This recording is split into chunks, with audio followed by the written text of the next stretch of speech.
ત્યાંથી પીસીઆર વાળા અવારનવાર મફતમાં ફિરકીઓ તો લઈ જ જતા હતા એના બાપની દુકાનો એ રીતે.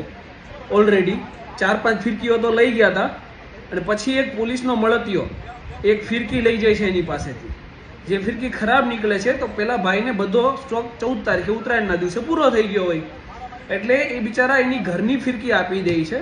એમ છતાં એ પોલીસનો મળતિયો એમ કહે છે કે તું બહુ દાદાગીરી કરે છે અને ફોન કરે એટલે પોલીસનો મળતિયો ફોન કરે એટલે કંટ્રોલ રૂમની કોઈ જરૂરત નથી. સરથાણા પોલીસ સ્ટેશનના 3-4 લુખ્ખા, હું લુખ્ખા જ કહીએ, પોલીસવાળા ના કહેવાય ને લુખ્ખા કહેવાય. લુખ્ખા શું કરવા કહેવાય ને હું તમને કહું છું. એ 3-4 લુખ્ખા આવી જાય છે. એ વ્યક્તિ વિકલાંગ છે, સરખું ચાલી નથી શકતા. એમની સાથે અને એમના જે કામદાર હોય એમની સાથે મારામારી કરે છે. પોલીસ સ્ટેશન લઈ જાય છે.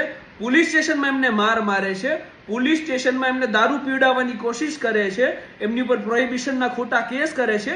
પ્રોહિબિશનમાં મારે છે અને એવી ધમકી મારે છે કે તારી પાસે વિડીયો છે ને તો તારે જે ઉખાડવું હોય ઉખાડી લેજે. અરે લુખ્ખાઓ, તમારે જો ફિરકી લેવાની